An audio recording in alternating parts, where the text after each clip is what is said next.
আজকের ভিডিওয়ে থাকবে ঋষি বশিষ্ঠ মুনির সঙ্গে তারাপীঠের সম্পর্কের কথা, থাকবে ভগবান বুদ্ধের সঙ্গে তারাপীঠের সম্পর্কের কথা, থাকবে তারাপীঠের মন্দিরে আপনি কিভাবে ভোগ প্রসাদ গ্রহণ করবেন সেই সমস্ত নিয়মের কথা, থাকবে তারাপীঠের জীবৎকুণ্ডের কাহিনী, যেখানে মৃত জমিদার পুত্র তার প্রাণ ফিরে পায়, থাকবে পুরাণ মতে তারাপীঠ মন্দির স্থাপনের কাহিনী, থাকবে তারাপীঠে নিত্য বলি হওয়ার কাহিনী, কার দর্শন না করলে আপনার তারামার দর্শন অপূর্ণ থেকে যায়, থাকবে সে কথা।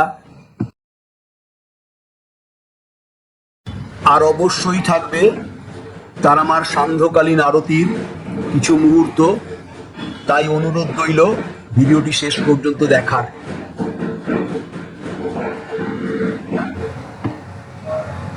মা তারার নাম নিয়ে শুরু করছি আজকের ব্লগ বোলপুর শান্তিনিকেতন স্টেশন থেকে।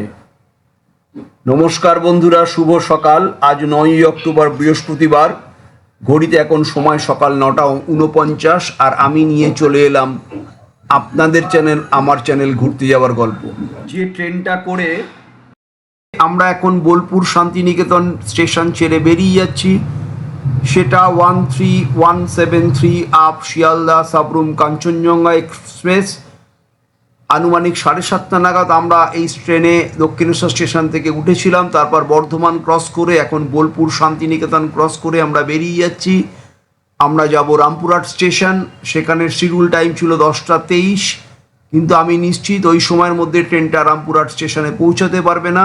রামপুরহাট স্টেশনে পৌঁছে আমরা ওখান থেকে একটা অটো করে যাব তারাপীঠ মন্দির। তাই সঙ্গে থাকুন, দেখতে থাকুন আজকের গল্প, তারামার গল্প, তারাপীঠের গল্প। জয় তারা। ঘড়িতে এখন সময় সকাল 11:02। নির্ধারিত সময়ের আনুমানিক 35 মিনিট পর আমরা রামপুরহাট স্টেশনে পৌঁছালাম। তারাপীঠ রেলপথে আসতে গেলে রামপুরহাট স্টেশনে আসতে লাগবে, এবং এই রামপুরহাট স্টেশন কলকাতা, হাওড়া সহ দেশের বিভিন্ন প্রান্তের সঙ্গে রেলপথে যুক্ত রয়েছে, এবং সড়কপথেও তারাপীঠে আসা যায়। সড়কপথে তারাপীঠে আসতে গেলে আপনি বর্ধমান হয়ে আসতে পারেন, এছাড়া পানাগড় বাইপাস ধরে আসতে পারেন, অথবা বহরমপুর হয়েও আসতে পারেন। তবে সড়কপথের তুলনায় রেলপথের সময় অনেকটা কম লাগে কলকাতা থেকে আসার ক্ষেত্রে। নতুন রূপে এই হলো রামপুরহাট স্টেশন। আমরা স্টেশন থেকে বেরিয়ে স্টেশনের বাইরে এসছি। বাইরে থেকে মায়ের মন্দিরের আদলে তৈরি করা রামপুরহাট স্টেশন। এই হলো রামপুরহাট স্টেশন। এইটা হলো টিকিট কাউন্টার, এবং টিকিট কাউন্টারের পাশে যেই রাস্তা, এইখান থেকে তারাপীঠ মন্দির যাওয়ার জন্য অটো রিক্সাগুলো থাকে। আমরা সেই অটো রিক্সা ধরে এবার মন্দিরের উদ্দেশ্যে যাত্রা শুরু করব। রামপুরহাট স্টেশন থেকে তারাপীঠ মন্দিরের দূরত্ব আনুমানিক 9.5 কিলোমিটার। ভাড়া নেয় অটোতে 30 থেকে 50 টাকা মতো, এবং সময় লাগে 20 থেকে 30 মিনিট। এবং আমরা একটি অটো করে পৌঁছে গেলাম সরাসরি মা তারার মন্দিরে, তারাপীঠে। এই হলো দক্ষিণ থেকে উত্তরে বয়ে চলা দ্বারকা নদী। ভারতবর্ষের মূলত সমস্ত নদী উত্তর থেকে দক্ষিণে বয়ে চলেছে, কিন্তু এই দ্বারকা নদী অদ্ভুতভাবে দক্ষিণ থেকে উত্তরে বয়ে চলেছে। বীরভূম জেলার রামপুরহাটের অন্তর্গত চণ্ডীপুর গ্রামে এই দ্বারকা নদীর তীরে অবস্থিত তারাপীঠ। এই হচ্ছে তারাপীঠের মন্দির। আজকের ভিডিওয়ে থাকবে তারাপীঠ ভ্রমণের সঙ্গে সঙ্গে তারাপীঠ মন্দির সংক্রান্ত নানা জানা অজানা গল্প এবং তথ্য। আশা করছি আপনাদের ভালো লাগবে। এটি মন্দিরের পশ্চিম দিকে, যেদিকে তারাপীঠ মহাশ্মশান আছে সেদিকের গেট। এটা মন্দিরের পূর্ব দিকের গেট। পূর্ব দিকের গেটে একদিকে রয়েছে ঋষি বশিষ্ঠ তথা বশিষ্ঠ মুনির মূর্তি, এবং অপর দিকে রয়েছে বামদেবের মূর্তি। এই হচ্ছে বামদেবের মূর্তি, এবং এই হচ্ছে পূর্ব দিকের গেট। তারাপীঠ মন্দিরের সঙ্গে ঋষি বশিষ্ঠ মুনি এবং বামদেব দুজনেই ওতপ্রোতভাবে জড়িত। ঋষি বশিষ্ঠ মুনি ছিলেন ভগবান ব্রহ্মার মানস পুত্র। কথিত আছে ঋষি বশিষ্ঠ মুনি একবার 1000 বছর ধরে মা তারার তপস্যা করেন, কিন্তু তাতেও মার দর্শন না পেয়ে তিনি ক্ষিপ্ত হয়ে গিয়ে অভিশাপ দেন যে মা তারার এই বীজ মন্ত্র জপ করে কেউ কোনোদিন সাধনায় সিদ্ধি লাভ করতে পারবে না। তখন মা তারা তাকে স্বপ্নে দেখা দেন এবং বলেন যে আমার সাধনার বিষয়ে তোমার কোনো জ্ঞান নেই, তুমি যদি আমার সাধনা ঠিকমতো করতে চাও তাহলে তোমাকে তিব্বতে যেতে হবে। মা তারার আদেশ মতো ঋষি বশিষ্ঠ মুনি তখন তিব্বতে যান। সেখানে তার সাথে ভগবান বিষ্ণুর আর এক অবতার গৌতম বুদ্ধের সাক্ষাৎ হয়। গৌতম বুদ্ধ তাকে মা তারার নতুন বীজমন্ত্র দান করেন এবং মদ, মাংস, মৎস্য, মদিরা এবং মৈথর এই পঞ্চম কার্যের মাধ্যমে মা তারার সাধন পদ্ধতি শেখান। তিব্বত থেকে ফিরে এসে ঋষি বশিষ্ঠ মুনি দ্বারকা নদীর তীরে শ্বেতশিমুল বৃক্ষের নিচে বসে নতুন পদ্ধতিতে মা তারার তপস্যা শুরু করেন এবং ঋষি বশিষ্ঠ দেবের তপস্যায় তুষ্ট হয়ে মা তারা তাকে দর্শন দেন। কিন্তু মায়ের সেই রূপ ছিল প্রচণ্ড উগ্র। তখন বশিষ্ঠ দেব বলেন, মা, তোর ওই এত উগ্র রূপ সাধারণ মানুষ সহ্য করতে পারবে না, তুই আমাকে অন্য কোনো রূপে দর্শন দে। মা তখন দেবাদিদেব মহাদেবকে স্তনপানরত অবস্থায় ঋষি বশিষ্ঠ মুনিকে দর্শন দেন। আর তারাপীঠ মন্দিরে আজও মা ওই রূপেই পূজিত হন। তারা মা মাংস, মদ, মদিরা, মৎস্য দিয়ে নিত্য পূজিত হন। মন্দিরে নিত্য বলি হয়। মন্দিরে এসে আমরা সোজা চলে গেলাম ভোগ প্রসাদ নেওয়ার জন্য টিকিট কাটতে।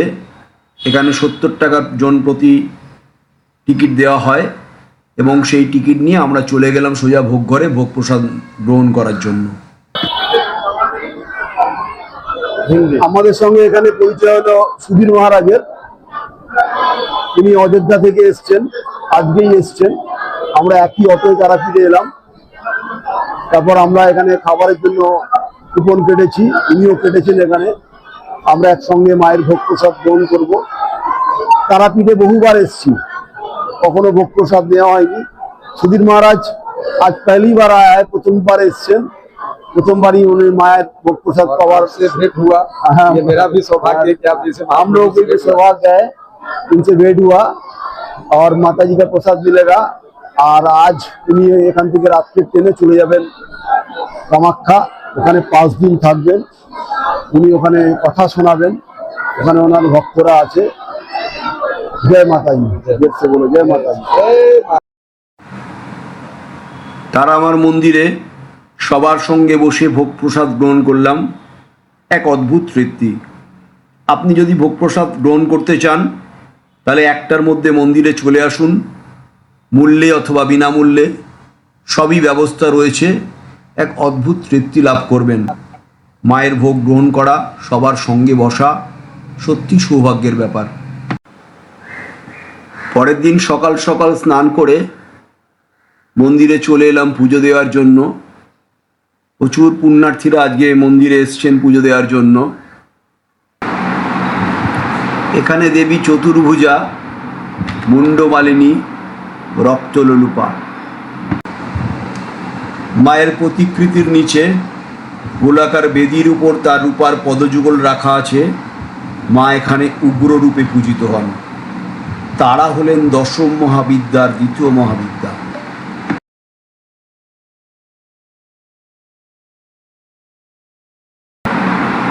পুরাণ মতে দেবী সতী আজ থেকে বহু বছর আগে তার পিতার অমতে দেবাদিদেব মহাদেবকে বিবাহ করেন। কিন্তু রাজা দক্ষ দেবাদিদেবকে তার জামাতা হিসাবে মেনে নিতে পারেননি। তিনি এক যজ্ঞের আয়োজন করেন, কিন্তু সেখানে তিনি তার জামাতাকে আমন্ত্রণ করেননি। তাই রাগে দেবী সতী তার স্বামীর অপমানের জবাব দিতে ওই যজ্ঞস্থলে উপস্থিত হন। মহারাজ দক্ষ সতীকে দেখতে পেয়ে সবার সামনে দেবাদিদেব মহাদেবকে অপমান করেন। স্বামীর অপমান সহ্য না করতে পেরে দেবী সতী ওই যজ্ঞস্থলে তার প্রাণ ত্যাগ করেন। সতীর দেহত্যাগের কথা শুনে দেবাদিদেব রুদ্র মূর্তি ধারণ করেন এবং সতীর দেহ কাঁধে নিয়ে দেবাদিদেব তাণ্ডব নৃত্য শুরু করেন। তার তাণ্ডব নৃত্যে জগৎ সংসারে প্রলয় ঘনিয়ে আসে। তখন ভগবান বিষ্ণু দেবাদিদেবকে শান্ত করার জন্য তার সুদর্শন চক্র দিয়ে দেবী সতীর দেহকে 51টি খণ্ডে বিভক্ত করেন। ওই প্রতিটি খণ্ড যে যে স্থানে পড়ে সেই সেই স্থানে তৈরি হয় এক একটি শক্তিপীঠ বা সতীপীঠ। পুরাণ মতে দেবীর তৃতীয় নয়ন অর্থাৎ নয়নতারা তারাপুর অর্থাৎ রামপুরহাটের কাছে এই স্থানে পড়ে, তাই তারাপীঠ একটি শক্তিপীঠ। এখানে দেবী মা তারা রূপে পূজিত হন। তারা মাকে পুজো দিয়ে চলে এলাম বলিঘরের সামনে।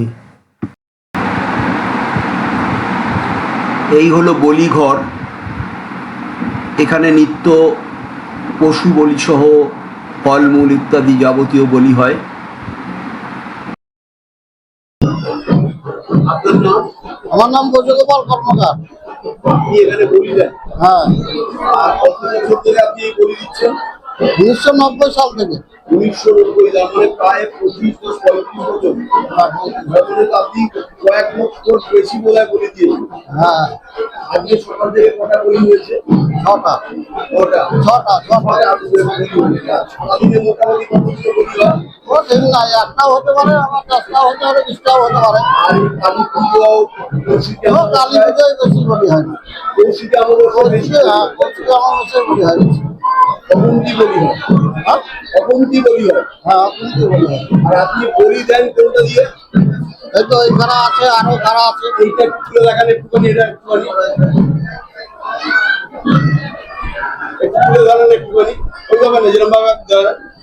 এইটা দিয়ে দেখুন, এইটা কিন্তু যথেষ্ট ভারী এবং এইটা দিয়ে বলি দেওয়া হয়। বলি দেওয়ার আগে পাঠাটিকে ভালো করে স্নান করানো হয় এবং স্নান করানোর পরে পাঠাটিকে পুজো করা হয়। দেখুন, মালা পরানো হচ্ছে। মালা পরানোর পর ওর কপালে সিঁদুরের তিলক এঁকে দেওয়া হবে। এই দেখুন, সিঁদুরের তিলক দেওয়া হচ্ছে। এইবার এই হচ্ছে হাঁড়ি কাঠ। এই হাঁড়ি কাঠে ওকে শোয়ানো হবে। ওই ব্রজগোপাল বাবু দাঁড়িয়ে রয়েছেন, ওনার বাদিকে খাড়া রয়েছে। এই হাঁড়ি কাঠে শোয়ানো হলো। হাঁড়ি কাঠে শোয়ানোর পর পুরোহিত এই পাটাটির গায়ে এবং মাথায় গঙ্গার জল দেবেন।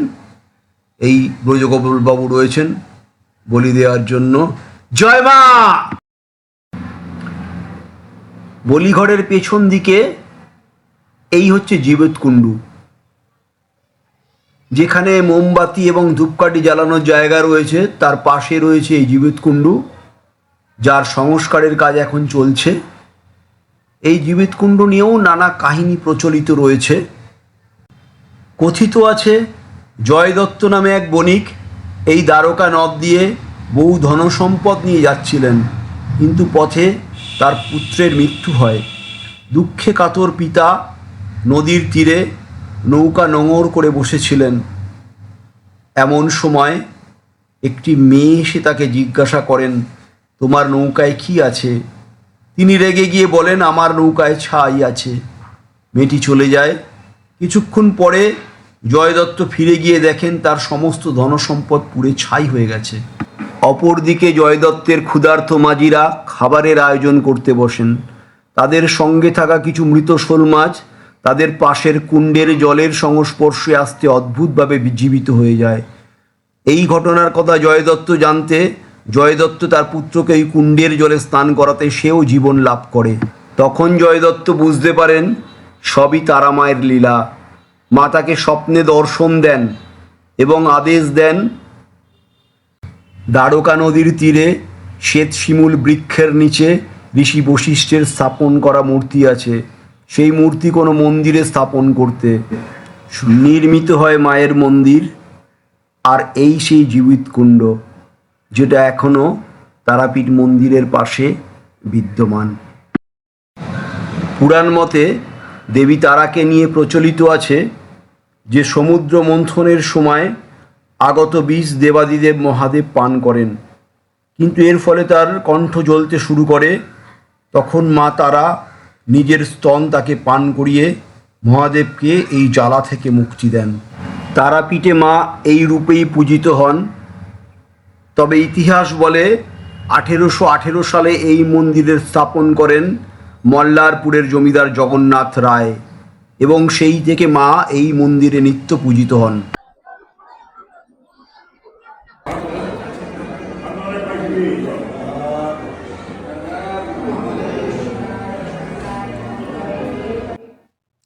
তারাপীঠ মন্দিরে দেবাদিদেব মহাদেব চন্দ্রচূড় ভৈরব রূপে পূজিত হন। তারামার মন্দিরের ঠিক ডান দিকে রয়েছে চন্দ্রচূড় ভৈরবের মন্দির। আপনার তারাপীঠ দর্শন অপূর্ণ থেকে যাবে যদি না আপনি তারামার দর্শন করে এই চন্দ্রচূড় ভৈরবের দর্শন না করেন। তাই আসুন সবাই মিলে বলি ওং নমঃ শিবায়, ওং নমঃ শিবায়, ওং নমঃ শিবায়।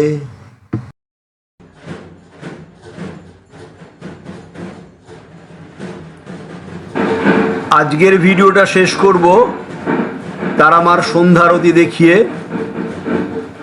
তারাপীঠের এই ভিডিওটি যদি আপনাদের একটু ভালো লেগে থাকে তাহলে অনুরোধ রইল তারামায়ের নাম নিয়ে আমার চ্যানেলটি সাবস্ক্রাইব করার, শেয়ার করার এবং তারাপীঠ সম্বন্ধে যদি কোনো তথ্যের প্রয়োজন হয় অবশ্যই কমেন্টস করবেন। আর তারাপীঠের শ্মশান নিয়ে, মহাশ্মশান নিয়ে আগামী দিনে আমার একটা ভিডিও আসবে, খুব শিগগিরই একটা ভিডিও আসবে, সেটা দেখার অনুরোধ রইল। জয় তারা, জয় তারা, সবাই ভালো থাকবেন। জয় তারা।